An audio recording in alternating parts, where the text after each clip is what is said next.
अगर आप टीचर हैं और टीचिंग कर रहे हैं लेकिन नहीं जानते कि मेजरमेंट क्या है, असेसमेंट क्या है, इवेल्युएशन क्या है, इन तीनों के दरमियान डिफरेंस क्या है, तो आप एक अच्छे टीचर नहीं बन सकते, क्योंकि आपको मालूम ही नहीं होगा कि स्टूडेंट की ग्रोथ हो रही है नहीं हो रही, उनको समझ में आ रहा है नहीं आ रहा, उनके पेरेंट्स को फीडबैक कैसे देंगे, मैनेजमेंट को कैसे बताएंगे। तो लिहाजा अच्छा टीचर बनने के लिए आपको इन तीनों टर्म्स को जानना जरूरी है। अक्सर टीचर इन तीनों को एक ही टर्म समझते हैं, एक ही चीज समझते हैं। इसी तरीके से अगर आप बीएड कर रहे हैं, एमएड कर रहे हैं, एडी कर रहे हैं, टीचिंग से रिलेटेड कोई भी सर्टिफिकेट में या कोर्स में इनरोल्ड हैं, या फिर आप टेस्ट में अपेयर हो रहे हैं, टीचिंग लाइसेंस के लिए टेस्ट में अपेयर हो रहे हैं, टीचिंग जॉब के लिए किसी भी टेस्ट में अपेयर हो रहे हैं, तो इन तीनों टर्मिनोलॉजीज को समझ लीजिए, इनके दरमियान डिफरेंस को समझ लीजिए। ये आपके लिए बहुत बेनिफिशियल रहेगा। इससे रिलेटेड क्वेश्चन लाजमी आएंगे, तो इस वीडियो को एंड तक देखिएगा। इसमें इसके हवाले से इंतहाई सिंपल वे में एग्जाम्पल के जरिए से बताया गया है। बढ़ते हैं वीडियो की जानिब। मैं हूं Abdul Wahab, teacher trainer, motivational speaker. Teacher, सबसे पहले हम समझते हैं कि मेजरमेंट क्या है। मेजरमेंट में मेजर करना, नापना। किस चीज को नापना? बच्चों की जो लर्निंग है, उसकी जो जहानत है, उसकी जो ग्रोथ है, उसको हमने मेजर किया। अब ये किस तरीके से मेजर करेंगे? जाहिर बात है, जो टीच कर रहा है वो एक आइडिया लगाएगा, उसको मार्क्स की शक्ल में एक्सप्लेन करेगा। अगर ये टेस्ट एमसीक्यूज की शेप में होगा तो उसके लिए ये मेजरमेंट ज़्यादा इजी हो जाएगी। लेकिन अगर सब्जेक्टिव भी है फिर भी वो उसको मेजर करेगा। तो मेजर करके जब नंबर्स की शेप में उसको पेश करेगा कि 8 आउट ऑफ 10 मार्क्स इसने हासिल किए, 80% मार्क्स हासिल किए, 70% मार्क्स हासिल किए, तो ये क्या हो गया? ये हो गई मेजरमेंट। तो मेजरमेंट के थ्रू ज़्यादा आसान हो जाता है पेरेंट्स के लिए, मैनेजमेंट के लिए समझना कि रिजल्ट क्या है। ये हो गया मेजरमेंट। अब हम बढ़ते हैं असेसमेंट की तरफ। असेसमेंट क्या है कि पहले हमने शो किया क्वांटिटेटिव वे में, अब हम शो करेंगे क्वालिटेटिव वे में। क्वालिटेटिव मीन उसकी क्वालिटी को बयान किया गया कि ये बच्चा पढ़ने में बेहतर है, नीड्स इंप्रूवमेंट है, वीक है, जो भी उसकी सिचुएशन हुई उसके बारे में बताया गया। तो इसको क्या कहा गया? असेसमेंट कहा गया। ये असेसमेंट किस तरीके से होती है? असेसमेंट भी उसी तरीके से होती है जैसे कि मेजरमेंट हुई थी, मुख्तलिफ तरीके से हो सकती है।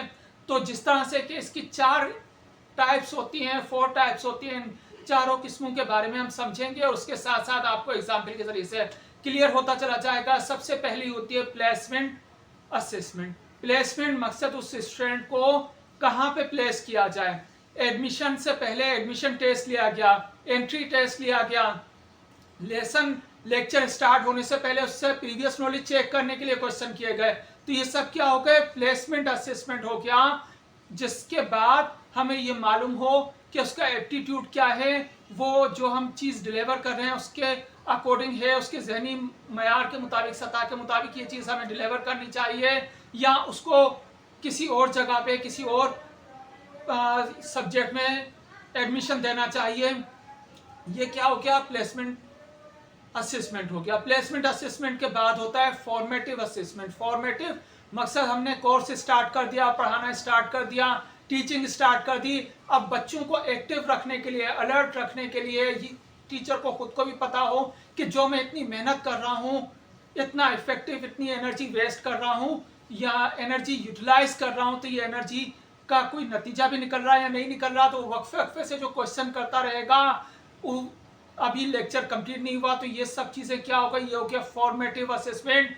ताकि अगर बीच में भी समझ में नहीं आ रहा तो फिर वो अपनी एग्जाम्पल चेंज करे, पढ़ाने का तरीका चेंज करे। तो ये ड्यूरिंग टीचिंग या ड्यूरिंग कोर्स हुआ, इसको हमने कहा फॉर्मेटिव असेसमेंट। तीसरा होता है डायग्नोस्टिक असेसमेंट। डायग्नोस्टिक जिस तरह से कि किसी बीमारी के बारे में डायग्नोसिस की जाती है, कोई मुख्तलिफ बीमारियों की एक ही सिम्टम हो सकती है, तो हम सिम्टम का इलाज नहीं करते, बल्कि क्या होता है कि डॉक्टर जो है वो उसके डायग्नोस करवाते हैं। किस तरीके से? ब्लड टेस्ट हो गया, मुख्तलिफ सीटी स्कैन हो गया, एक्सरे हो गया, किसी भी तरीके से ये जानने के लिए कि ये बीमारी है तो इसके पीछे रीज़न क्या है। अगर फीवर है तो फीवर जो है वो खुद कोई बीमारी नहीं है, बुखार का होना, बल्कि ये शो कर रहा है कि जिस्म के अंदर कहीं पे इन्फेक्शन है। अब कौन सा इन्फेक्शन है, इसका रीज़न क्या है, इसके ऊपर कौन सी एंटीबायोटिक असर करेगी, ये सब जानने के लिए मुख्तलिफ तरह के टेस्ट कराए जाते हैं। अगर हम सिम्टम को दबा दें, बुखार को दबा दें, बीमारी अपनी जगह पे रहे, तो वो उसकी बॉडी को डैमेज कर देगी। इसी तरीके से अगर हम पढ़ाते चले जा रहे हैं, उसको डांट डपट के रट्टा लगवाते जा रहे हैं, लेकिन उसका रीजन नहीं जान रहे कि ये वीक है तो क्यों है। एक ही क्लास में डिफरेंट माइंडसेट के बच्चे होते हैं, डिफरेंट मेंटल लेवल के बच्चे होते हैं, उनकी कारकर्दगी डिफरेंट होती है। तो अगर कोई बहुत ही ज़्यादा वीक है और बाकी क्लास के साथ नहीं चल पा रहा तो क्यों नहीं चल पा रहा, अगर वो मल्टीप्लिकेशन के डिवीजन के क्वेश्चन नहीं कर पा रहा तो यह जानने की कोशिश करना कि उसको टेबल आते हैं या नहीं आते। अगर उसे ऐसे नहीं लिख पा रहा, याद नहीं हो पा रहा, तो क्या पता उसकी लैंग्वेज स्किल ही वीक हो, उसकी बेस वीक हो। तो उसके जिस तरह से कि लिसनिंग, स्पीकिंग, रीडिंग, राइटिंग की ये 4 स्किल्स होती है, 4 स्किल्स उसकी डेवलप ही ना हुई हो, तो फिर क्या होता है, इस स्टूडेंट को डायग्नोस करके पेरेंट्स को फीडबैक दिया जाता है। टीचर भी उसके लिए अलग से कुछ एक्स्ट्रा एफर्ट लेता है, क्योंकि सारी क्लास में अगर उन्हीं के ऊपर फोकस करेंगे तो बाकी स्टूडेंट के साथ नाइंसाफी होगी, और अगर इनको इग्नोर कर देंगे तो उनके साथ नाइंसाफी होगी। तो उनके लिए रेमेडियल क्लासेस होती हैं, या कुछ भी तरीका इख्तियार करके वो बाकी स्टूडेंट के इक्वल आ सके। तो ये हो गई डायग्नोस्टिक असेसमेंट।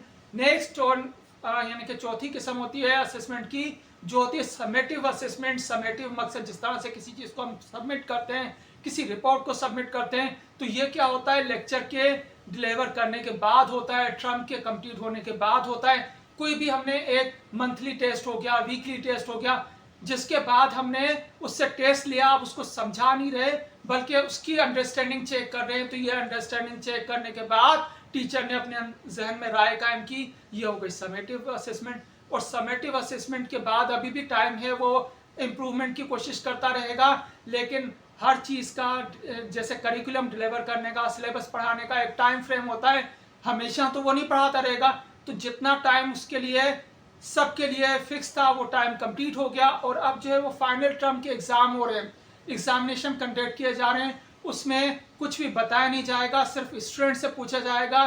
तो जो उसने यानी कि कन्वे किया, जो चीज़ उसने समझाई, बताई, लिखी, उसके बाद क्या हुआ कि टीचर ने एक उसके बारे में हतमी राय कायम कर ली, और फिर ये डिसाइड हुआ कि अगली क्लास में पास आउट किया जाए, अगली क्लास में भेजा जाए, या उसी क्लास को रिपीट किया जाए। तो ये क्या हो गया, जो हतमी राय हो गई उस इदारे की तरफ से, उन असातिज़ा की तरफ से, ये हो जाएगा इवेल्युएशन। इवेल्युएशन मीन फाइनल राय, फाइनल ओपिनियन। तो सबसे पहले क्या होता है, मेजरमेंट क्वांटिटेटिव वे में बयान करना, असेसमेंट क्वालिटेटिव वे में बयान करना, और इवेल्युएशन फाइनल ओपिनियन बना के वो प्रेजेंट करना। तो ये इन तीनों के दरमियान डिफरेंस था, और इनको एक्सप्लेन करने की कोशिश की गई। उम्मीद है ये वीडियो आपको पसंद आई होगी। दूसरे टीचर से शेयर कीजिएगा ताकि वो भी ये जान सकें और अपने टेस्ट की बेहतर तैयारी कर सकें, बेहतर तौर से टीच कर सकें। चैनल को सब्सक्राइब कीजिएगा, लाइक कीजिएगा। Thank you so much.